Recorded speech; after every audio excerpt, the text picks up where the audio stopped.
Hey, good evening, Meirov Rabotai. I'll be honest with you, I was very, very worried about coming here today. I'm getting text messages and phone calls. There's a major storm in Great Neck, thunder, lightning, trees falling down, basically like a tsunami. That's what I was getting the impression. I was getting worried. But Baruch Hashem, we see a nice little crowd over here. People still made it out. And hopefully we could get a little inspired tonight about this very, very important topic. Today's topic, as we know, is getting married and staying married.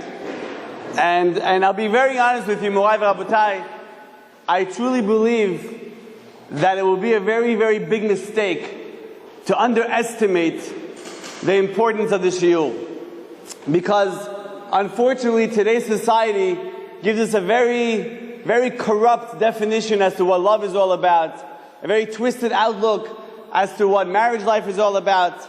And unfortunately, many Jews around the world, both non-religious and religious alike, have adapted this way of life in one way or another and have therefore suffered the consequences. I always tell people that if Hollywood really were our role models as to what relationships are all about, then why can't they stick with one marriage? Why do they all get divorced 2, 3, 4 times? If they're such geniuses in this matter, right? Hey, they're the experts. So shouldn't they be living a long, lasting, happy marriage for 40, 50, 60 years? LMI, so it must be that these people definitely are not ones that we should look up to. And by us following their path, we're only looking for trouble. And I'll tell you guys a story that happened a few years back, which really sheds light into this matter. You should know one thing, Meirov Rabotai. I was visiting someone in the hospital, and what happened was, by the windowsill in the recovery room, there was magazines stacked up. And the 2 top magazines had a picture of the same Hollywood couple. So the first magazine showed the couple smiling, happy, anyone that would see it, Hashem, that's all I want in life. That's all I want in marriage life. And the headline, it said, A and B in love. Shtabach Shemolad. All the ladies that would see it, this God, that's all I want. Look, she's popular, he's popular, good looking, they have money, they have status. But you should know, the second magazine right next to it was the following month's edition. Only this time, it shows the couple with a lightning bolt separating the two of them. And it says, A and B split up. How could that be? How could you go 1 month being in love and the second month splitting up? Doesn't make sense. And the answer is very simple, Meirov Rabotai. In fact, they say in Hebrew, they say, En lahem ahava, yesh lahem ta'ava. They have no love, they have lust, they have desires. In other words, when those two got together, it's not because they really loved each other. They desired each other. They had lust for each other. She's good looking, he's good looking, he has money, she has money, he's famous, she's famous. Oh, what does she do? But you should know, Chachamim tell us, our sages tell us, a shidduch, a marriage that's based on physical things, whether it's looks, whether it's money, whether it's a car, whether it's a job, you should know, love that's dependent on something such as that, it won't last. That's not the definition of love. That's not the definition of a relationship. That, in essence, is the road to a very, very tough relationship. If you're basing it on these things, which is what society wants you to think, oh, this is what you should go out with that kind of girl, that kind of guy. You should know you're making a major, major mistake. So what I like to do tonight is to, Bezrat Hashem, give you the true perspective on these very important topics. And we'll cover ground both in matters that pertain pre-marriage, when it comes to dating, and marriage as well, Bezrat Hashem. We'll start off with 2 quotes from Shlomo HaMelech, King Solomon. Shlomo HaMelech was the wisest person, and he knew all the secrets of the Torah, knew how to communicate with animals. So he was a pretty good guy, pretty smart guy. And in the book of Mishlei, he says something very, very interesting. And I quote, Matzah isha, matzah tov. You find a woman, you find marriage, you get married, you found good. And Israelis like to add, Ve'im lo matzah od yoter tov. If you don't find it, even better. But that's not in the script, that's not in the text. Right? Matzah isha, matzah tov. But the obvious question is, what do you mean matzah isha, matzah tov? You find a woman, you find good? Is this definitive all the time? How many married people could actually raise their hand and say, yeah, tov, tov, my wife is perfect, it's great. So what is he saying? Matzah isha, matzah tov. That if you find a woman you found good, it's not always, it's not across the board. But furthermore, ladies and gentlemen, we have to analyze another point. Because this same Shlomo HaMelech says something which is very, very contradictory to this. The exact opposite. He writes in the book of Kohelet that there's nothing more bitter than death, more than a woman. So 1 second. How could you say in one location, Matzah isha, matzah tov? You find a woman, you found good. And then you're telling me there's nothing more bitter than death than a woman? What are you saying? It's contradictory.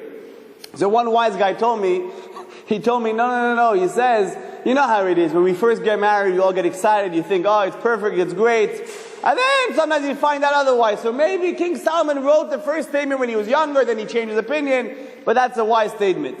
There obviously is a reason behind what Shlomo HaMelech said. And there's not just a reason, there's life lessons behind it. Many, many valuable lessons that we could all take home tonight, B'ezrat Hashem. Listen very carefully, Morai v'Rabotai. To really give you a clear picture of what Shlomo HaMelech meant, we're going to go back over 5,700 years ago to the creation of the universe. The Torah tells us, you open up a Chumash at home, you see the Torah tells us that when God created the world, when He created all the creations, the sun, the moon, the stars, plants, fruits, vegetables, animals, after every creation, look it up yourself, right? It says, Vayar Elokim ki tov. God saw that the creation was good. However, after God created Adam and Chava, after He created me and you and you and you, right? When He created all of us, the Torah does not say Vayar Elokim ki tov. It doesn't say that God saw that it was good. So the basic question is, 1 second, what? A dog is good and us human beings are no good? A cockroach is good and us human beings are no good? What's going on over here? How can God proclaim that everything in creation is good, but when it comes to the creation of man, when it comes to us, doesn't give us such a label, doesn't call us tov? What's going on over here? And the Chachamim say something very interesting. You should remember this for the rest of your life, Morai v'Rabotai. The Chachamim tell us there's one fundamental difference between us and the rest of creation. If you look at all of creation, Morai v'Rabotai, if you look at all of creation, the way they are created is the way they are. They're complete. The sun has no mitzvot and averot, has no sins, has no commandments. The moon has nothing to do, right? No mitzvot, no averot. Dogs have no mitzvot and averot. A dog doesn't have to honor his father and mother. A cat, when he goes into the dumpster, doesn't have to look for the OU label, right? They go in there, they eat whatever they find. All of creation, Morai v'Rabotai, it is what it is. That's it. The way you see this, that's what it is. The way you see the plants, you see the vegetables, that's what it is. No mitzvot and averot. Therefore, God could proclaim, oh, this is complete, right? Its creation is perfect. This is tov. This is good. But when it comes to the creation of man, Morai v'Rabotai, God does not proclaim that. You know why? Because Hashem says, you have to prove to me that you are good. An animal is what it is. The fruits are what they are. But you and you and you and every single one of us, God says, I want you to prove to me that you are good. And how do we prove to God that we are good? How do we become tov? How do we become under the category of good? God says it Himself. Ki lekach tov natati lachem, torati al ta'azovu. Meaning what? God says, lekach tov natati lachem, I gave you a good gift, a gift that is tov. What is that gift? Torati al ta'azovu. Do not let go of the Torah. Live a life of Torah. You live a life of Torah, after 120 years, I'll proclaim that you're good. But in the meantime, while you're alive, the dog is better than you. While you're alive, the fruits are better than you. Everything else is better than you. You got to prove to God by living a life of commitment to the Torah and Maasim Tovim, Morai v'Rabotai. And if you pay attention, the Sfaradim do this a lot. On Shabbat, even during the week, where you want to do Hashkava, you want to do Elul Neshama, you want to mention someone that passed away. So what do we say? We say a pasuk. We say, Tov Shem Mishem Tov. Right? Tov Shem Mishem Tov, V'yom Hamavet Miyom Hivaldo. What does that mean? Tov Shem, a name that is good, Mishem Tov, is better than oil. What does that mean? Before we answer, look at the next statement. V'yom Hamavet, and the day of death, Miyom Hivaldo, is better than the day that someone's born. Last time I checked, someone dies, we cry. Someone's born, we celebrate. What's going on? What's this pasuk saying? But the Chachamim tell us as follows. They say, Tov Shem Mishem En Tov, meaning what? A good name, a person that lived a life of Tov, Tov Shem, a person that lived a life of Tov, a life of Torah, Mishem En Tov. He's better than oils. What are they talking about? What they used to do is, when someone died, they would what? They would put oil, smear oil on the body, so that it wouldn't disintegrate. They wanted to preserve the body, right? So they wanted to preserve the body, they put oils over there. The Chachamim tell us, Tov Shem Mishem En Tov. All these oils are worth nothing. Live a life of Tov, that's what you have to do. Shem En Tov, what do you need this oil for? At the end of the day, it's your neshama that counts. And then he says, V'yom hamavet miyom hivaledo. And then we could say that the day of death is better than the day you're born. You know why? Because a person that lived a life of Tov, if you live a life of Torah, then when you die, we could celebrate in Shamayim. They're going to proclaim that you're good. But when you're born, no one knows what kind of life he's going to live. He could turn out to be a big rasha, we could turn out to be a tzaddik, right? But at the time of birth, no one knows what's going to happen with this child, right? Therefore, we're saying, Tov Shem Mishem En Tov, a guy that lives a life of Tov, a life of Torah, it's better than all the oils to preserve your body. And on top of that, when you die, it's a bigger celebration than the day you were born. Because now we know you got yourself a place in the Olam Haba. You got yourself a nice place in the next world, which is eternal, right? That's what it means, Tov Morai v'Rabotai. Tov means living a life complete, whole, doing your mission in this world.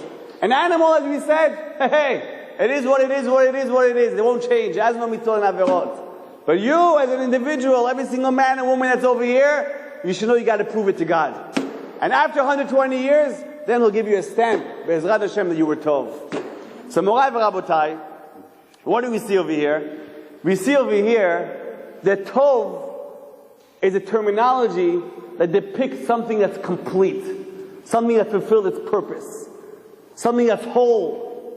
So when Shlomo HaMelech said, Matzah isha matzah tov, when a man finds a woman he has found good, what does it mean? Before a guy gets married, he's half. Like the Torah says, Lo tov heyot ha'adam levado. It's not good for a man to be by himself. Lo tov, it's not tov. You know why? You're not complete. Like the Zohar says, Palka gufahu. You're half. You're not complete. Says Shlomo HaMelech, Matzah isha, matzah tov. Right? You found a woman, you're now complete. Now you're really a man. Up until then, you didn't have the responsibilities, you were your own guy, right? Now you're married, you're complete, you found your other half. Now the real life starts, B'ezrat Hashem. That's Matzah isha, matzah tov, Morai v'Rabotai. And the truth is, it's a phenomenal concept. That's why we see in the Torah, it says, right? Lo tov heyot ha'adam levado. It's not good, it's not complete for a man to be by himself. And the Torah says, I'll make him an ezer kenegdo, a help against him. Meaning what? Not necessarily is the wife always going to be on your side. Could be you're going to have arguments, you're going to have ups and downs. When it says Matzah isha matzah tov, doesn't mean you're going to be at cloud 9. You're going to be celebrating 60 years of marriage and it's all going to be great. right? It just means the fact of the matter is now you as a man are complete. You have your other half. You could form a new body. You could create now. You could have children, Mizrat Hashem. You're fulfilling the first mitzvah of the Torah, right? But tov doesn't mean, oh, it's going to be perfect. You're going to live a life, you're always going to... That's not necessarily what it means.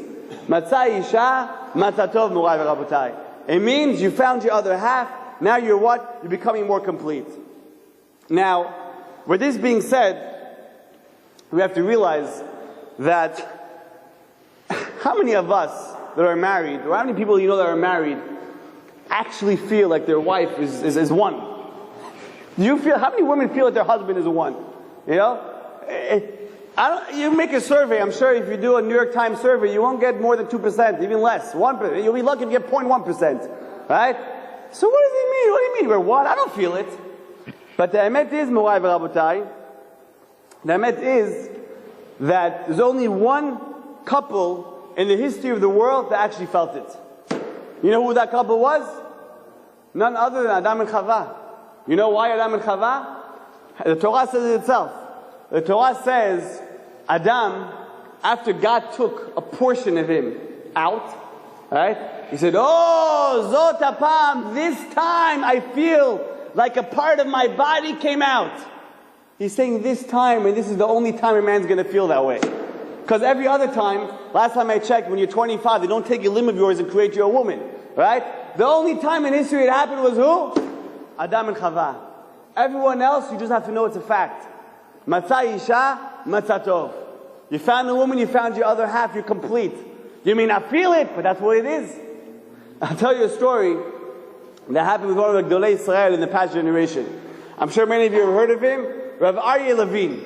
Rabbi Aryeh Levine was a great tzaddik. He did so many things for the Jewish people. They tell over a famous story that one time, his wife had some sort of problem with her foot, right? And he takes her to the doctor, to the hospital. And what does he tell the doctor? He tells her what? He says, my wife's foot hurts us. Right? It hurts us, he said. And the wife, when I first heard this story, I'm like, come on, it's one of these stories, you know, it's a nice pickup line to impress the wife. You know, oh, it hurts me too. You know? What do you mean my wife's foot hurts us? The wife, he really felt that way. Rabbi Aryeh Levine really felt when his wife was in pain, he felt in pain as well. Today's generation, forget about it. It's totally different. It's like they tell over a story, a guy goes over to the dentist. Goes to the dentist and he asks the question, he says, how much would it cost to pull out 3 teeth? How much does it cost to pull out 3 teeth? The dentist tells him, 3 teeth? To pull out is about $1,000. Right? But he says, insurance covers that. I don't have insurance. He's like, okay, so it's $1,000. And the guy's like, listen, I'm having financial difficulties, you know. Ahmanut, you gotta pity me, you know, we're both Jewish. Have a little pity. The dentist says, listen, I can't give you a discount. If you want a discount, I'll give it to you for $800, but you gotta go to the assistant. Right? I'm not doing the operation. You got like $800 assistant, you know what? Can you have something maybe a little cheaper than that? $800 also very expensive. So the guy tells him, you know what? We'll give it to you for $600, right? But the only thing is, we're going to do all 3 teeth on the same day, not different days, right? The guy's like, $600, come on, you know, we're brothers, what are you doing to me? $600, where am I going to get $600 from? So the guy said, listen, you know what? One last offer. If you want, I'll give it to you for $400, all 3 teeth with the assistant on the same day, without any Novocaine. Nothing to relieve the pain, right? You're not going to numb you. We're just going to pull it out with the tools. And the guy's like, listen, doctor, you know, it's still a little too expensive. Get out! I'm a doctor. He's like, okay, fine. Book an appointment for tomorrow morning. So the doctor looks at the guy. He tells the guy, listen, do you realize what you're doing? You know how painful this is? And he says, listen, make an appointment for tomorrow morning. Don't worry about it. He's like, do you realize you're going to be in pain for so long? So the guy takes to the doctor. He's like, listen, my friend, this is not an appointment for me. It's for my wife. She's gone through labor. She's gone through so much in life. Don't worry about it. She can handle it. Right? She can handle it. It's a joke, but it's a reality. How many guys, right? How many guys, when they have issues at home, tell their wives, where's the food? The kids drove me crazy. Don't even ask. Right? What? 3 kids we have. My grandmother in the whole country, she had 16 kids by the age of 35, and not once did she order Chinese food. And you're complaining, 3 kids, right? And we're constantly bashing each other, and she's, oh, my father used to do this, my mother used to do that. Morai v'rabotai, sensitivity. Remember, she's your other half, he's your other half. Where's the sensitivity? Doesn't exist. People are mistreating each other as if he's her slave, she's his maid. And to see it happening in communities such as ours, right? Communities that always had kavod, shalom bayit, and respect for one another. Where did this come from, Morai v'rabotai? This is an atrocity. And no question about it, it has to do with the society we live in. Right? But that's why God tells us, Barati lo yetzara, barati lo Torah tavlin. The Torah is the antidote for everything. It's an antidote for everything. It's a cure for everything. For a person who doesn't go to Torah classes, how are you going to know how to treat your wife properly? Right? Today people look at women in a different light. We're basing marriages on the wrong things. Women look at men in different lights. Morai v'rabotai, we have to realize the sensitivity. Matzah isha matzah tov, you're one. You shouldn't be mistreating each other. And that's something that we have to realize. It's one soul and 2 bodies, Morai v'rabotai. In fact, you know how you say soul in Hebrew? How do you say soul in Hebrew? Neshama, right? Neshama in Hebrew means soul. It means soul. That, you know, Americans, when they speak to their wife, many times, how do they call their wife? Not by their name. They'll say, honey, how are you? Honey, let's go here. Honey. Israelis say neshama. That's what they call their wife. Neshama, it was great food today. Neshama, you want to go out. Neshama, what time is it? Neshama, you're an idiot. Neshama, you're this. Neshama, you're that. Neshama is a substitute for her name. So it was like the kids think that their mother's name is Neshama. That's what they think, right? Israelis call their wives Neshama. They tell over a story, a guy was sleeping. He was sleeping, it was 2, 3 in the morning. He gets a tap on the shoulder. He wakes up, he gets scared. What does he see? He sees Malach HaMavet. He sees the angel of death is right in front of him. And he says, what do you want? What do you want from me? He's like, I came over here to take your neshama away. What? I came to take your neshama away. He's like, give me a second. He taps his wife, neshama, someone's here to take you. Right? But the point is, Morai v'rabotai, we call her neshama, but do we treat her like neshama? We call her honey, sweetie, this, that, all these... But do we treat them like that? Do the women treat their husbands the right way? We should really pay attention to this. And before we continue with this topic, I want to just delve into, for a few minutes, what the neshama is all about. What exactly is the soul? What's the neshama b'chal? We hear this so much. We hear soul, soulmates, soul this, soul that. What is the soul? If I ask you right now, how you see me, how do you hear me? How do you see me? You say, I see you with my eyes. You don't see with your nose, right? You see with your eyes. You hear me with your ears, right? Morai v'rabotai, although you may be right that you see me with your eyes, you should know that you're wrong. You don't see me with your eyes. I'll explain to you what I mean. Imagine if this room right now is pitch dark. It's choshech. No lights, right? It's pitch dark. And you walk over to the wall over there, and there's a little hole on the wall. So you walk over to the wall, you look through the hole, right? And you see people talking and they're laughing. How do you see those people in the other room? Do you see them with the hole or through the hole? And it's not such a difficult question. You see with the hole or through the hole? Obviously you see through the hole, right? The hole can't see. You don't see with the hole, you see through the hole. Morai v'rabotai, listen carefully. Every person sitting over here has a neshama, you have a soul. Where is your soul? It's in your body. Your body is pitch dark.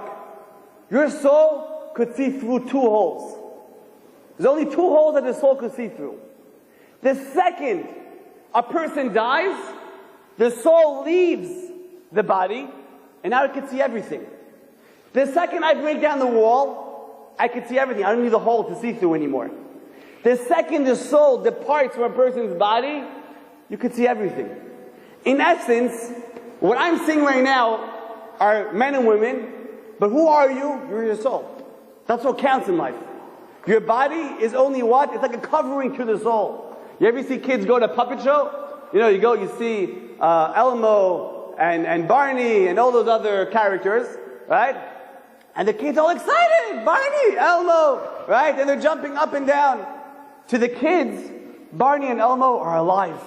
They're there. They're talking to us. But we know, once this show is over, the guy takes off the little costume, the puppet, and he chucks it on the floor. It's lifeless. It doesn't have any life. Its source of life was what? Was the hand, right? Was the hand that was being covered by the puppet. Right? But in essence, Barney wasn't alive. Morai v'Rabotai, your source of life is your neshama. Your neshama, your soul is your source of life. You are your neshama. You hear? You are your neshama, which means that there's a higher purpose in this world. If you are your neshama, that means God expects of you not just to give physical pleasure to your body, to give spiritual nourishment to your soul as well. And we have to keep that in mind. Many of us are living, like they say, eat, drink, and be merry, for tomorrow you may die. We don't think what's going to happen after 120. Right? We don't think about it. You know why? Because the Yetzer Hara doesn't want you to think about it. Because the second you think about it, you're going to be a different person. You will most definitely be a different person, no question about it. Right? The Yetzer Hara does not want you to think about it. Therefore, a person should realize there's a greater purpose in life. More than just having the beautiful houses, which is okay, you're allowed to have it. More than having the nice car, which is okay, you're allowed to have it. But keep in mind that you have a greater purpose to life. It's not just about the indulging in the pleasures. There's a lot more to life, Morai v'Rabotai. An example I like to give that really depicts this point is as follows. Imagine I have a clothing industry. I run a clothing industry. And I hire two guys. To work for me. So I tell Reuven and Shimon, you guys are going to be working for me. I send you out to France for a week. And after a week, I want you to come back with at least a net profit of $500,000. Right? They're having a huge clothing show over there. Right? You guys have got to go there. You guys are business professionals. I want you to come back with 500 grand. You and you. Hi, you guys both go on the trip, enthusiastic, excited. 7 or 8 days passes by, and you come back to my office. I sit down with you and I say, how are you? What's going on, Reuven? What's going on, Shimon? So, Reuven, how was your trip? And Reuven's like, don't even ask. It was amazing. I've never been to France before. Don't even ask. Oh, the tourist attractions, and the food, the glad kosher food, and the hotels, and the jacuzzi, and the this and that. I've never had such an experience in my life. I say, yeah, but Reuven, John, how much money did you make? I think he started stuttering. I made $50,000. I'm like, what? $50,000. Like, okay. I asked him $500,000. He gave me 50. Chai, next guy. Shimon, how about you? How was your trip? He's like, I'll be honest with you, I didn't really have too much time to go touring. Great food. I enjoyed the hotel. I didn't really see as many places as he did. I'm like, okay, good. How much money did you make? He's like, I made $600,000. Morai v'Rabotai, ladies and gentlemen, if I were to ask you whose trip was worth it after the 7 or 8 days it was up, who would you answer? Of course, Shimon. The second guy, he came back with more than he had to. Reuven could go and put all the pictures on Facebook. Look where I was, ha ha ha. And he had a good time. But at the end of the day, he lost his job. Now he's going to go back home. He has no job. So although he maybe had more fun during those 7, 8 days, but the 7 to 8 days were up, and now he got himself into trouble. Shimon, on the other hand, had a good time. He enjoyed all the hotel accommodations and the food. Didn't go to every tourist attraction, right? But at the end of the day, he came back with more than what I asked him. Now, after the 7, 8 days, he's going to be living large. He's going to be enjoying himself. Morai v'Rabotai, we live in this world 70, 80 years. B'ezras Hashem 120. But Morai v'Rabotai, we live 70, 80, 90. It's not guaranteed. No one has a contract. Maybe, God forbid, less. Lo aleinu. Right? But we have a certain amount of time we're in this world. We have to realize, it's not about how much fun and how many vacations I went on. Right? It's about how much money, how much mitzvot are you taking back up there. That's what counts. So you could show everyone and get everyone excited about where you went and what you did on Shabbat, and you hung out here, and look at that, I ate here, and it wasn't kosher, but what's the big deal? And I went out to this club and that club.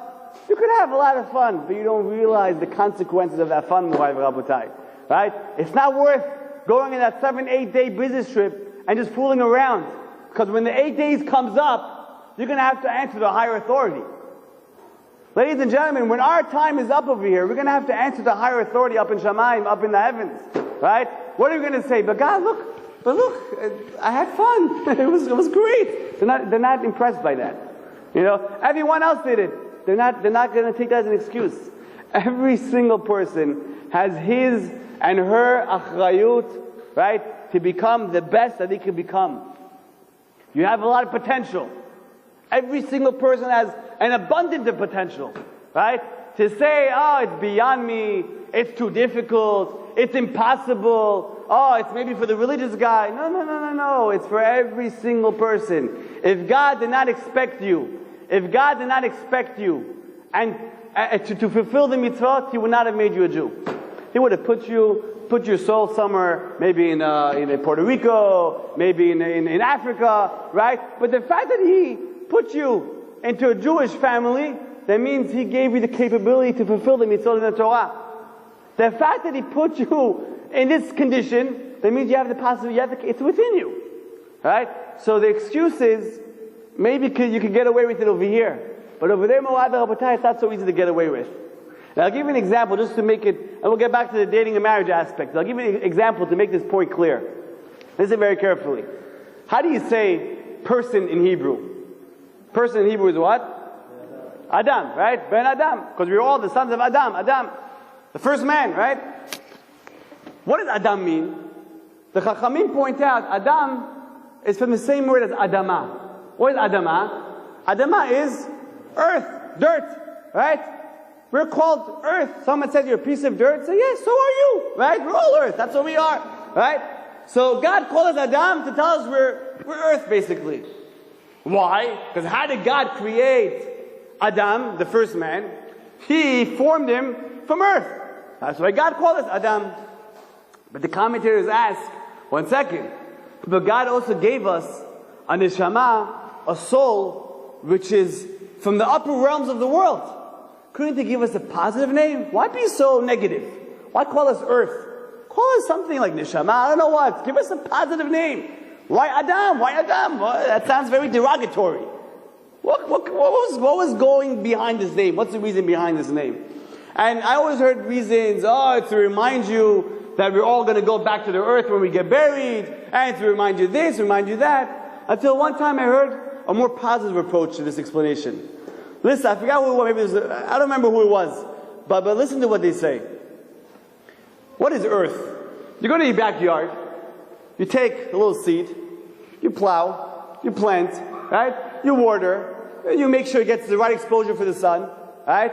And after a few months, a year or two, whatever it is, you get yourself beautiful roses, you get yourself a fruit tree, you get yourself apples and oranges and grapes, you get yourself tomatoes, or whatever it is that you planted, right? Shtabach Shemolad. But you won't plant and get it a day later. It takes time, right?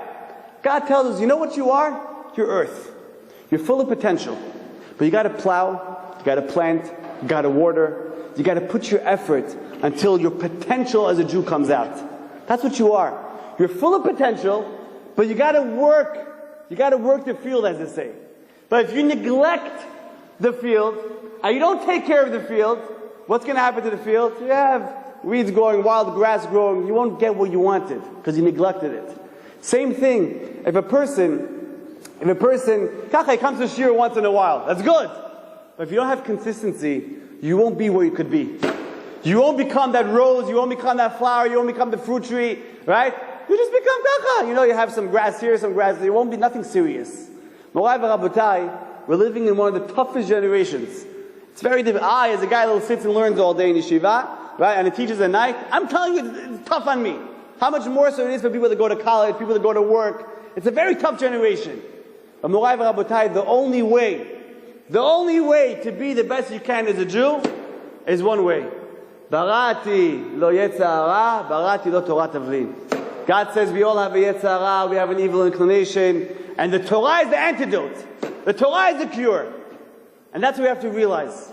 I always tell my guys in Queens, right? I ask them a simple question. You ever go to a mall, and you know these malls have these beautiful, huge escalators, right? You ever try to go on the escalator that goes down? You ever try to run up, right? I don't know how people in grading are, but the guys in Queens always, even when they're 20, they're still trying to run up the escalator that goes down. Right? But what's the key to go up the escalator, Morai v'Rabotai? What's the key? You got to go faster than the speed of the escalator. What if I start running up the escalator and I stop to catch my breath? Is the escalator going to stop for me? It ain't stopping for me. It keeps going down. If I go slower than the pace of the escalator, it takes me down. I'll never get to the top. Listen carefully. Today's society is an escalator taking you away from religion, taking you away from Torah. If you think you come to a lecture, a Sunday here, 2 weeks later again, another week later again, right? It's good. But you'll never get to where you're supposed to be. You'll never get to where your potential is, right? You'll keep going up and be pushed back down, going up and back down, going up and back down. Unless a person has a steady pace, unless a person is kovea itim b'Torah and he says, I'm going to read books, I'm going to go to lectures, unless you do that on a consistent basis, it's very difficult for you to become the best you could become. At the end of the day, as we mentioned, after 120, we have to answer to someone. So therefore, don't waste your time. Don't say I'll start when I'm done with college, or when I get married, or when I have my first child. Because every time you push it up, first college, when I get married, when I have a child, when I become a grandfather, when I get on my deathbed. Don't wait to the tshuva, keep pushing it off. Right? A person has to say, Im lo achshav, ei matai. If not now, then when? Right? Start today, you walk out of here, you should be a different person. You should be a different person. This is what the Chachamim tell us, that a person is his neshama. You are your neshama. Your soul is what counts. Give your soul nourishment. Give your soul nourishment. Right now, I can tell they're trying to fix up the AC over here. Oh, everyone's sweating, but you know what? Your neshama is full of fire. It's excited, right? But your body's like, should I leave? I can't handle this heat, right? This is the Yetzirah talking, Morai v'Rabotai. Why do you think we had the thunder and lightning, all the trees falling? So no one should come over here. Right? So many people showed up, right? That means you have an aspiration, you have a desire to learn Torah. That means your soul dragged you over here.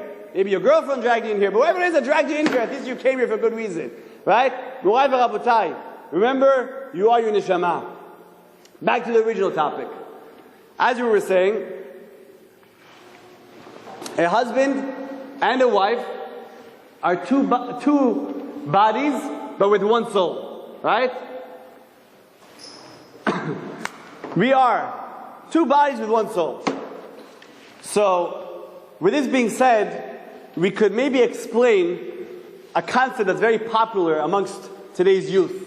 They're saying, listen, before I get married, I want to have fun, I want to chill, I want to go here, I want to go there. That religious guy?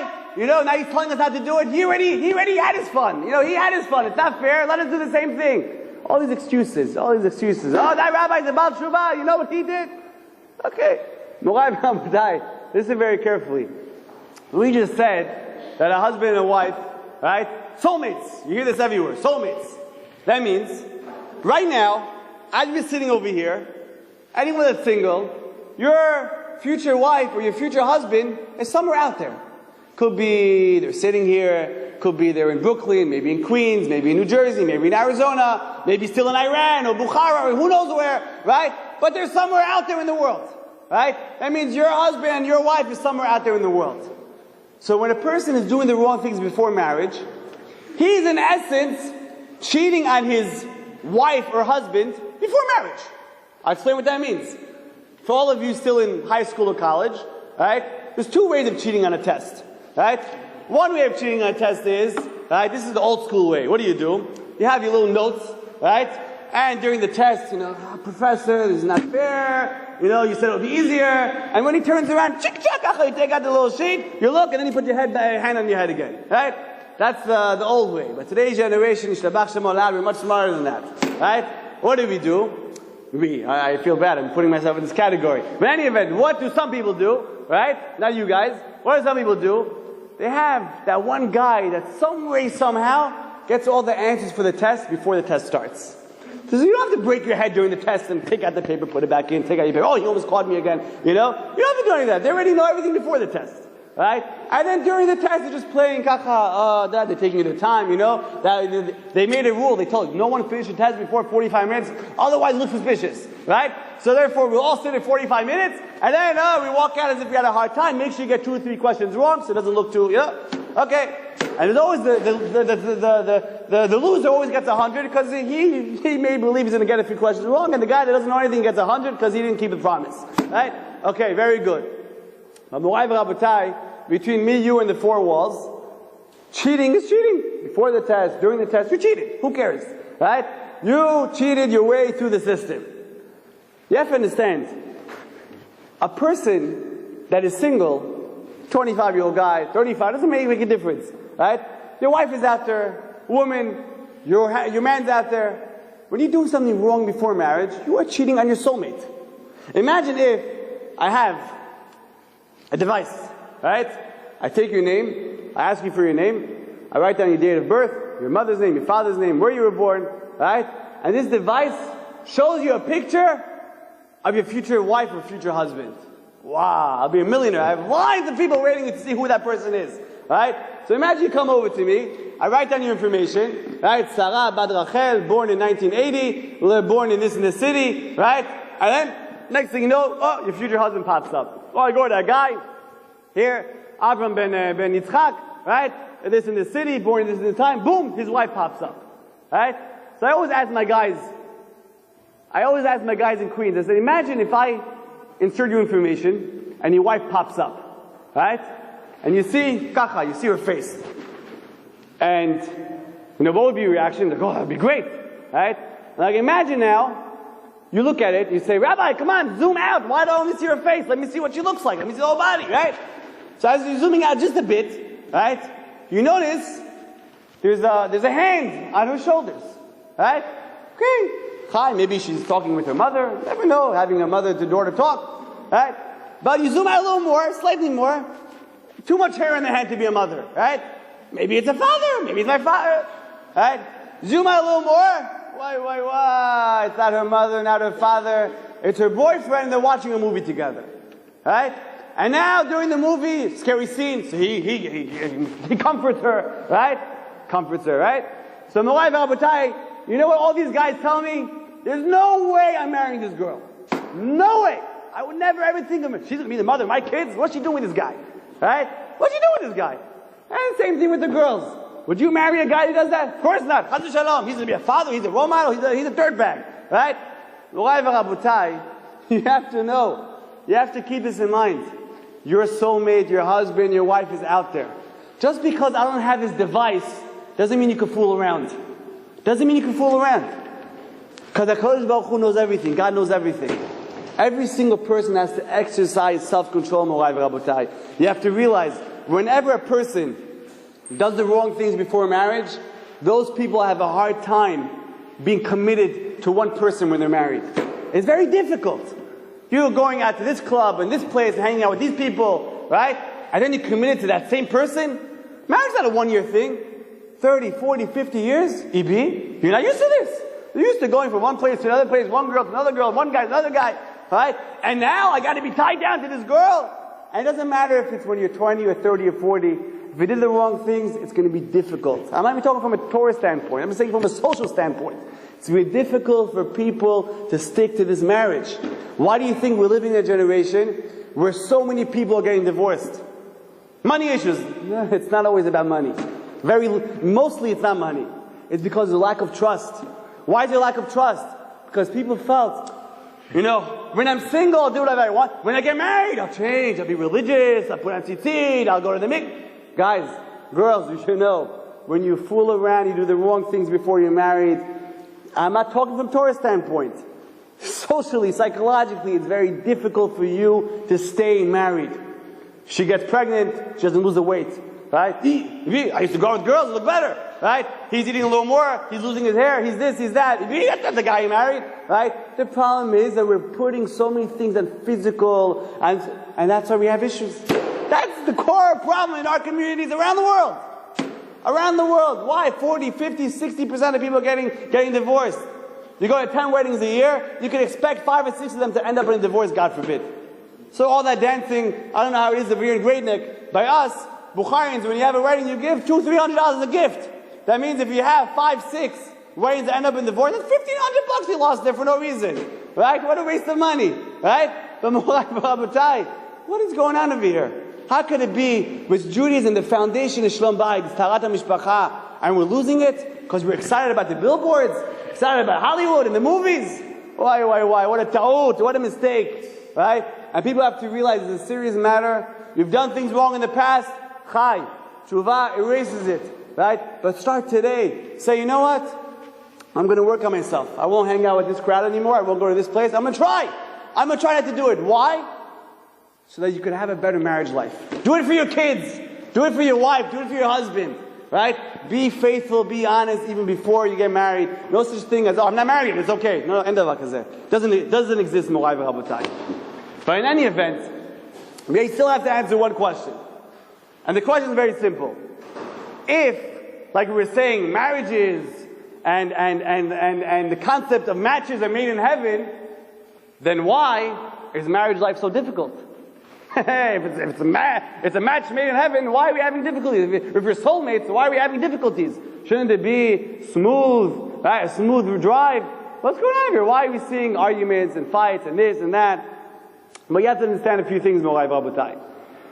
First of all, your souls may have the same aspirations, but your physical aspects are totally different.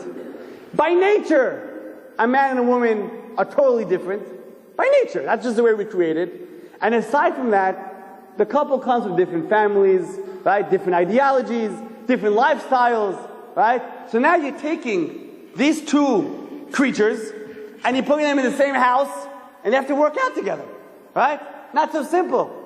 I'm used to leaving my shirt on the chair. She doesn't want it like that. Hey, you want to walk with your shoes on the carpet? Hey, what are you doing? Right? In other words, right now you're dealing with two different minds, two different ways of life, right? Even though your neshamot are attached and they love each other and they really have the same goal and aspiration to get closer to God, but your physical parts, and shaykhut, there's no connection, right? Therefore, a person has to realize, just because you have differences and arguments, it doesn't mean that it's not meant to be. Oh, it's not meant to be. Our marriage, mistake. I made a mistake by marrying him, right? It's the first time people admit mistakes. I shouldn't have married him or her, right? Otherwise, never make mistakes. But you have to realize more often than not, it's the basic thing that happens in every single marriage. I'm not talking about abusive husbands, gossip. I'm talking about the basic arguments that we have, right? It happens all the time. And we have to realize that the reason why these end up in wild fights is because we don't have patience and we don't know how to argue. We don't know what it means to have an argument, a machloket, a disagreement. And I'll give you a beautiful point from Pirkei Avot. This is what Pirkei Avot tells us. Pirkei Avot writes, there's two types of arguments. Two types of machloket. There's a machloket, an argument that's l'shem shamayim, it's going to have positive results. One argument is going to have positive results. Another type of argument, not l'shem shamayim, it's going to have negative results. One have good results. So what is the one that is l'shem shamayim? What type of argument is going to have good results? So the rabbis tell us, it's like the argument of Beit Hillel versus Beit Shammai. There were two yeshivot where they had many halachic discussions and arguments, right? So the Pirkei Avot tells us, that's an argument with good results. Okay. What's the argument with negative results? So Pirkei Avot tells us, it's the argument of Korach and his followers. Pay attention. It says the argument that will have good results is the argument of Beit Hillel versus Beit Shammai. The argument that does not have good results is the argument of who? Of Korach and his followers. But it doesn't say verse who. It doesn't say who they argued against. It should have said Korach and his followers versus Moshe. Right? I'll give you an example.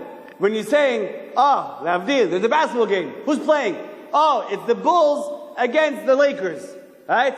Bulls versus Lakers. You don't say, who's playing? The Bulls. Say, but against who? Right? So why not say Korach and his followers versus Moshe? Just like it says Beit Hillel versus Beit Shammai. Ladies and gentlemen, the answer is as follows. And this is the key to marriage. The sages tell us that Beit Hillel and Beit Shammai had the following type of argument. When Beit Hillel spoke, Beit Shammai listened. Okay. And then when Beit Hillel finished, Beit Shammai spoke, Beit Hillel listened. Okay. Right? And that's how they had a discussion. Back and forth. Right? Respectful. You heard his side. Let me hear your side. The case of Korach and his followers, they weren't really arguing with Moshe. You know why? It was a one-sided argument. Korach and his followers spoke, hey, Moshe, da, da, da. Did he stop? Moshe is about to talk, and now listen to what he's saying. And then he starts screaming again, yeah, but da, da, da, da. Morai v'Rabotai, that kind of argument will never have a good result, as we know what happened. Right? When you have an argument and you don't respect the other side, you're not interested in hearing the other side of the coin, then you know what? It's not an argument. You're talking to yourself, basically. Right? A person has to realize that what? An argument has to be in a system. Husband and wife. An argument has to be where he speaks, she listens. She speaks, he listens. Right? Many times, both the men and women are at fault. They're not interested in hearing the other side because they feel like they're right, and whatever he or she has to say, lo shayach, doesn't apply. I don't even want to hear it. Right? That's why you have many simple arguments slide into a whole mess. They lead to major, major problems, chas v'shalom. So we have to realize there's a concept of respect. You're one, you're one and the same. Respect her opinion, respect his opinion, come to a compromise. But to think that I'm the man of the house, I'm always right, I'm always right. End of al-kazeh. You gotta know what it means to respect each other. But they say that men have it's a mitziut. Men have a very short attention span. When girls want to have an argument with a man, what do? They remind them what happened 2 years ago. Remember 3 years ago he said that, and 4 years ago he did that? But 1 second, we're talking about what happened today, what are you jumping? Take it slowly, try to stick to the point, the matter at hand. Otherwise you're going to lose it. It's like they say, there's a custom in Yerushalayim, girls on the day of their wedding, where do they go? They go to the kotel. They go to the western wall. Why do they go to the western wall? They get used to talking to the wall. That's what it comes down to. They're about to get married, get used to talking to the wall. Right? But some people take it seriously. Yeah, the guy's like, yeah, don't talk to the wall. A guy has to know, you have to give your wife attention. Right? While you're dating, honey, how are you? I miss you, couldn't stop talking to you. I miss. Now you're married. Hello, yeah, who is this? I'm busy now, what are you calling me for? What happened? You put on a show for 8 months? Right? Same way it goes both ways, Morai v'Rabotai. Don't put on these shows, be real, right? And realize in marriage, you're one. You gotta have respect, echad l'sheni. So tachlis, a man has to learn how to listen, right? That's simple. Learn how to listen, and a woman has to what? Learn how to speak to the point. It's not easy. I know that. But if you start going on a tangent, you many times lose the guy, right? I many times have guys that say she always goes off the topic. Is he right? No, he's still wrong. But at the end of the day, he's also right. Why? Women always talk out of emotions. They harbor things inside. So you have to understand that. But at the same time, a woman has to understand that men, they come home from work, they're full of, difficulties. So you gotta try to respect each other and balance out in a way where you guys will talk and want to hear each other. A guy comes home from work, you don't start telling him your problems. Oh, don't even ask, today I did this, today. No, you have to realize it's not the time to speak. Right? He has to calm down. He was away from the house for 10, 11 hours. Right? You have to know not just how to argue by listening, but when to argue.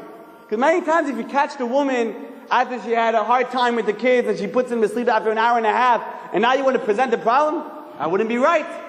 She's full of stress. Right? She's burnt out. A person has to know not only how to argue, when to argue as well. These are very basic things. And if people take that into mind, like the rabbis always say, never punish your child right away. Why is that? Because many times when you punish him right away, you're hitting him out of anger. You're not trying to educate him. Right? You're just letting your anger out on the child. Wait 10 minutes and take him over to the side. Hey, Shlomo, why'd you do that? It wasn't nice. I expect more out of you. Whereas if you punish him right away, hey, Shlomo, boom, hit him in the face. Right? What are you doing? That's called teaching a child a lesson? Of course not. Right? Person should know when to talk, how to talk. These are keys for marriage, keys for raising children. These are keys for life. If a person knows how to balance, right? How to balance the different scenarios, you'll see you'll knock out 75% of your problems. 75% of your problems are out the window. But there's one other thing that you have to realize in a marriage. You're not just marrying the woman, you're not just marrying the guy. Many times you're marrying into their families as well. Now what does that mean? It means what it means. I'm not even going to get into that. I think we all know what it means, right? You're marrying into the family as well. But the point is that a woman, by nature, is usually attached to her mother, right? Believe it or not, a guy is also attached to his mother many times, right? So whenever they have problems, they go over to their mother, or whatever it is, they start saying, Ima, don't even ask what Reuven did today. What do you do, honey? Let me hear, right? He came home, he was angry, threw the keys on the floor. I thought he was going to go wild. And now, okay, the mother hears this. She already has this resentment towards her son-in-law, right? And then a week later again, her daughter innocently says, oh, Mom, I told Reuven to come home at 8 o'clock. He came at 9:30. I needed his help. He didn't come. Okay, now she has two things against Reuven, right? A week later, Mom, I asked him to take me out to a restaurant. He said no. He did. Three things against Reuven, and she's piling up. In the meantime, he's by his mother, right? Hey, how are you? How's your wife? Hey, my wife's okay. I don't know. What can I tell you? You know, she keeps asking me to go out to restaurants, and she keeps asking me this. She's like, I used to cook for you every time. Fresh, homemade food, right? And she wants to go out. She's harboring things against her, right? And next thing you know, the parent is slowly but surely building resentment, right, against their son-in-law, daughter-in-law, whatever it is. And this is such nonsense. Because now the husband and wife, the children are going back home, they forget about it. These are little things, not a big deal. But the mother of the girl and the mother of the guy, or whatever it is, it's still in their hearts, right? And now slowly but surely, the mother-in-law is talking to her daughter, she's saying, listen, and this and that, they're trying. She's thinking, my daughter deserves much better than that. My daughter deserves better than that. And you know what? Her mother might be right. You know why? Here she is. She raised her, changed her diapers, woke up in the middle of the night. She had sleepless nights because the child wasn't feeling well, right? And she's feeling that, hey, we paid for her tuition, we raised our little darling, right? And now this guy throws his keys next to her, as if her husband doesn't do that, right? This guy throws the keys, and this guy does that. They want their daughter back. Morai v'Rabotai, you have to realize, give your parents nachat. If you have the zechut of still having parents, give them nachat. You don't have to hear the fact that he did this or she did that. It's not relevant. Because you know that these things in your marriage, they don't really affect, because this is part of the daily marriage. That's part of the ups and downs of marriage, right? But when you get your parents involved and they're starting to interfere and they're looking into this and every day they call you up what's going on, that's when problems start. In many communities, it's because parents get involved too much, and it's not their fault, because we, the children, go over to them innocently, thinking they just want to hear information, but you're making a mistake. You want your parents to live long, give them nachat. Oh, today we did this. Oh, Baruch Hashem, he gave me this. Don't have to go into stupid details like he did this, he did that, she said this, she said that. It's not relevant, right? Like Rabbi Victor Miller says, big tzaddik, Zichron Levacha. He says, in his 10 commandments of marriage, what does he write? He writes, the first commandment is what? Don't tell your parents your problems. That's the first commandment. And he brings a beautiful point. He says, because when you get your parents involved, he says, that could end it. Whereas if they were not involved, you could have made up, had children, and been happy parents, and you would have been happy parents. You would have had grandchildren, and been happy grandparents.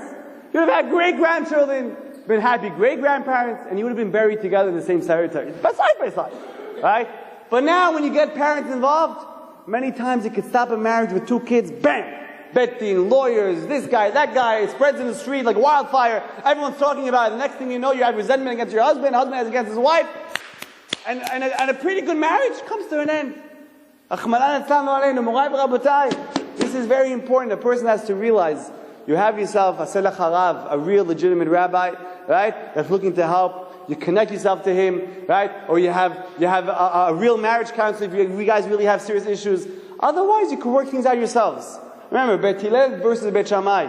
Listen. Learn how to listen. Give each other the time, right? Get in the time and what? And show them that you care. And slowly but surely, 90% of the issues you have at home are nothing. It's really nothing. It's peanuts. It's not a big deal to take care of it. Right? But you have to realize, work it out amongst yourselves. Work it out amongst yourselves. I'll tell you another point, which I feel is very, very important. In Hebrew, I call it the dafka game. Game. Dafka game. You know what dafka is? Dafka, how you say in English dafka? Purposely, right? You purposely do something to him or her. For instance, a woman, you know, she doesn't like it when her husband walks into the house with his shoes on. Give you a small example, right? I told you don't walk on the carpet, right? He's like, okay, I forgot, big deal. Okay, the next day he comes home from work, he's on the phone. Yeah, don't worry, sell, don't worry about it, sell it. He's walking again onto the carpet. I told you not to walk into the carpet. Okay, third day happens the same thing. She's like, okay, you know what? I'm not doing him any laundry. I'll show him. And when he asks why he has no more socks, I'll tell him because you walked on the carpet. Right? Purposely, I'll teach him a lesson. Right? Your goal in marriage, not to teach any lessons, right? A person has to realize when you have this pathetic dafka game, right? When you're purposely trying to pinch the other, you're only leading to problems again. I'll tell you a Maaseh Shaya, going back, way back to my high school days, 10, 15 years ago, I was sitting with one of my friends in a pizza shop, right? And there was an Israeli couple sitting right next to us with a little child, 2-year-old child, and they were eating their pizza and they had French fries, and the wife or the husband, I don't remember all the details, the husband asked the wife, go bring some ketchup. Right? She's like, wait, I didn't bring the pizza. I just waited online to bring the pizza. You bring the ketchup. Right? She's like, come on, just bring the ketchup. And they're going back and forth. Who's going to bring the ketchup? Right? And she's saying, I'm taking care of the kid.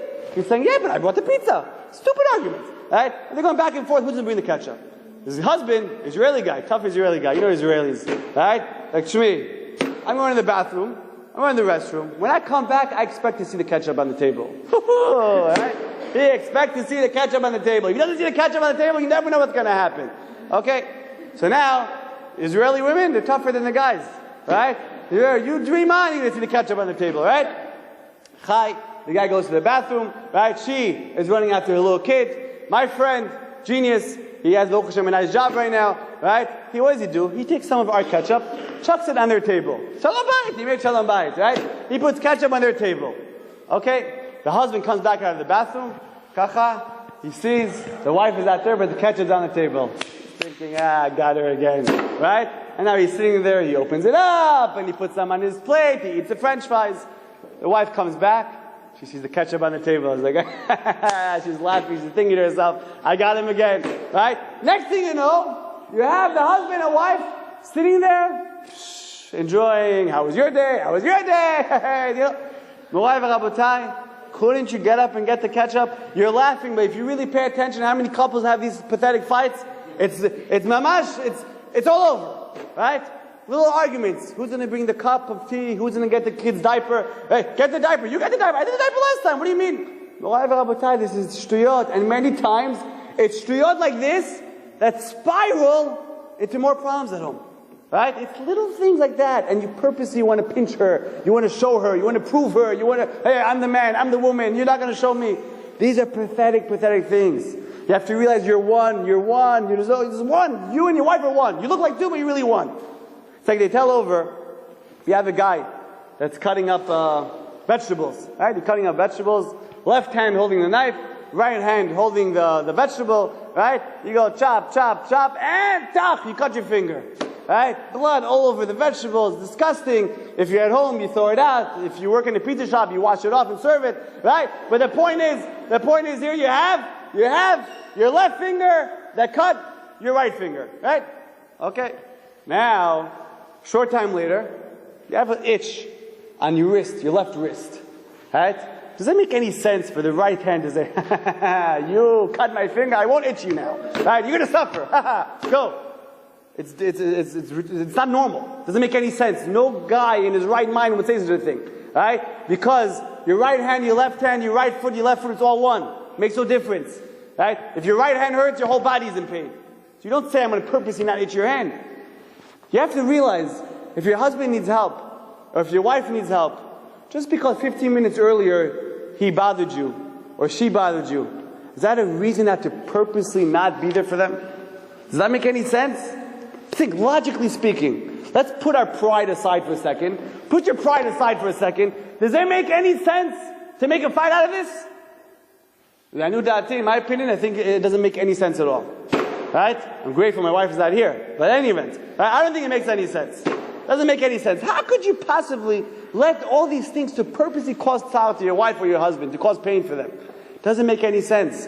If a person realizes, take that love and that care you had for him or her at the wedding day, right? And you have to extend it throughout the marriage. It's not easy, but you know what? That's what you committed to. When you say, it wasn't, okay, we'll see what happens in 2 months, right? It was a commitment. And that means I will be there for you even when we have our downs. That's what it means. Right? Not that, okay, you know what, today, divorce is not such a big deal, I'll also do it. Chas v'shalom, you always got to work out things. Never look, that should be the final option. Today, it's already kacha. Everyone, you're not divorced at all? What happened? Why so long? 5 years you're married? Get out of here. Ah, it's amazing. Mazal tov. No, it's even davar. Right? It's almost like it's a miracle. Someone's married for more than 5 years. Right? Person has to realize you're one. You got to work things out. Try to always run for shalom. You're one person. You're one in all. Right? Don't cause things purposely to harm the other person. I'll tell you an interesting story that happened. I heard it was the Chavetz Chaim. It doesn't really matter who it was.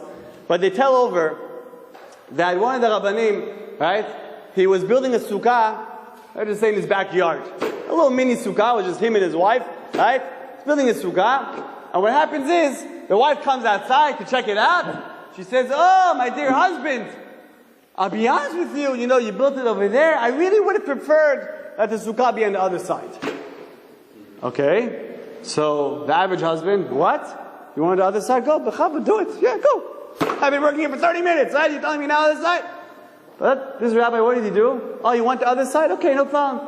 He actually took down the sukkah, tell Lego. It takes some time to put it together. He took down the sukkah, right? And he put it up on the other side. What a good man. His wife comes back outside, she sees it, and she tells her husband, you know, my dear husband, I'll be honest, you were right. I actually like it better on the other side. Right? At this point, forget about it, what the average man would do, right? But he said, oh, really? Other side? You sure? Right? Yes. And he put it on the other side. And I'm sure she didn't change her opinion again, right? He could have put up a fight, right? But we learned a tremendous thing over here. Two things you can learn from here. One thing you could say, aha, you see, don't listen to her the first time, so probably change your mind either way. Just do what you got to do, right?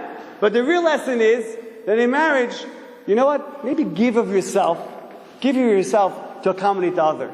Because you have to understand, women are very into, you know, the way things look, and they're very interested in the window, the blinds, and what kind of couch, what color, right? So you should try to accommodate them. And the man has his needs. A person should realize what that line that JFK said, ask not, anyone knows the line? Ask not what the country could do for you, but what you could do for the country, right? So what do the Chachamim always say? Chachamim, right? They say, ask not what your spouse could do for you, what you could do for the spouse, right? That's how we have to look at marriage. Try to see how you can make her happy, how you can make him happy, right? When a person publicly, or purposely, wants to cause her, you know, kacha, to show her, teach her a lesson, or she wants to teach him a lesson, that's a big mistake. Because you should know, even though at the time it might seem like a small little thing, but it builds up, right? It builds up. How do you have a whole pile of laundry on the floor? It starts off with one. It never starts off with 50, right? Comes off with one shirt on the floor, pants on the floor, socks on the floor. Next thing you know, over a week it piles up. The frustrations, when you're purposely doing things to your spouse, it builds up until things explode, God forbid.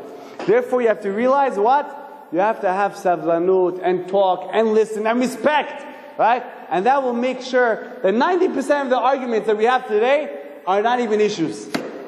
Not issues at all. We'll end off with what I think is a very beautiful point. It's a lesson, I think it's a lesson for the ages, for all generations. And we learn this lesson out from who? From the first couple in the world. Adam and Chava. Listen very carefully, bear with me. If you pay attention, open up the Chumash, you pay attention, Adam, his wife was Chava. But if you open up the Torah, you'll see that she wasn't called Chava right away. Whenever the Torah quoted her or mentioned her, it said Ha'isha, Isha, the woman. Adam and the woman did this, Adam and the woman that, Adam and the woman that, right? It doesn't say Adam and Chava. Excuse me, it doesn't say Adam and Chava. It said Adam and Isha. Isha means woman in Hebrew. When did we first find out about her name Chava? We only find out about it After the sin. After she took from the tree, right? And she ate from it, and he ate from it. We all know the story. And then the Torah tells us, Adam called his wife Chava. Why did he call her Chava? Anyone? Ki em lekol chai, because she's the mother of all life. Morai v'rabotai, listen carefully. After the story of the sin, he called her Chava because she's the mother of all life. What's the lesson? After she brought death into the world, that was the punishment for eating the tree, right? After she brought death, he called her Chava because she's the mother of life. Other people will call her Mituta, you're the mother of death, right? No. Chava, he looked at the positive. In other words, if a person looks for negatives, you always find negatives. She said this, he said that, he did this, he did that. If a person looks for the positive, you know what? You'll see your spouse is not as bad as you thought it was. You'll see your spouse was not as terrible as you thought it was. A person has to realize, many times we make small things into very, very big things. It doesn't get any worse than what Chava did. Let's put it this way. It doesn't get any worse. The consequences does not get any worse. So, what are we doing taking all these little things and we're exploding it? What? The food's already, too much salt, you scratched the car, you did this, you said that, why don't you pick up the phone, why'd you do this? And we make a whole milcham out of it, a whole war out of it. Person has to realize, Adam had an opportunity to take his wife and basically destroy her. Mituta, mother of death, you've destroyed mankind, you're this, you're that, I don't know if I should be with you, I don't want to talk to you, right? He calls her Chava, ki em lekol chai. Look at the positive. She's a mother of life, she brought kids into the world. Oh, she did me the laundry, right? Oh, she would do the laundry anyways for herself, but she still did it for you, right? She would have cooked for herself, she still cooked for you. He still brought money home for you, right? The point is, look for positives. Don't always look to circumvent cases and know he really this, he really that. Adam called his wife Chava, ki em lekol chai, she's the mother of life, and he did that after the sin. After the sin that brought death into the world. Ladies and gentlemen, for those of you who are single, anyone that tells me, when I get married, I'll change. I'll control my anger. I'll control this, I'll control that. I'll tell them that you are falling for the biggest trap. Because the same way you get angry at your mother and your father and your brother and your sister and your cousin, right? It'll only be a matter of time till you'll explode at your husband or your wife. Why do you get angry at your mother or father? How could you be angry at them? They brought you into the world. How could you fight with your brother or sister? Right? You know why? Because you're used to them. You're accustomed to them. You're around them all the time.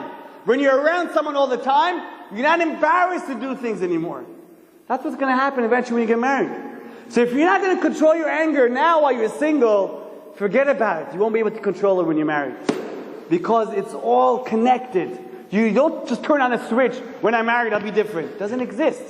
Life is not a switch. They say to change a character trait could take years. Right?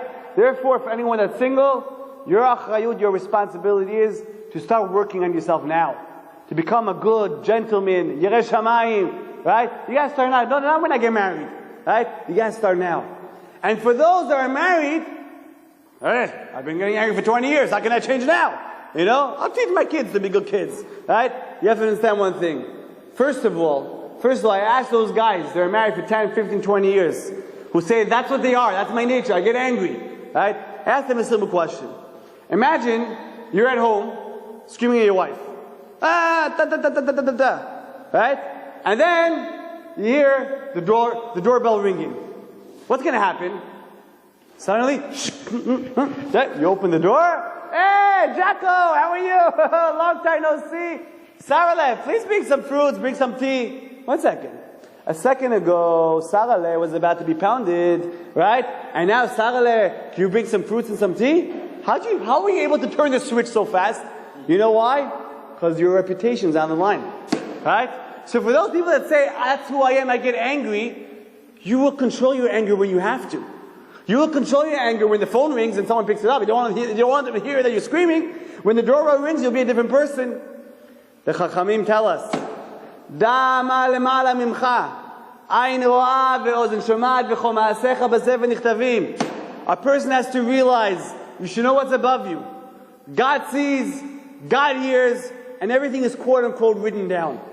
You should know, when we go up to Shamayim, they won't say, oh, Reuven, you were such a good guy. Everyone loved you in synagogue. When you walked in, everyone gave you the high fives and all the things, right?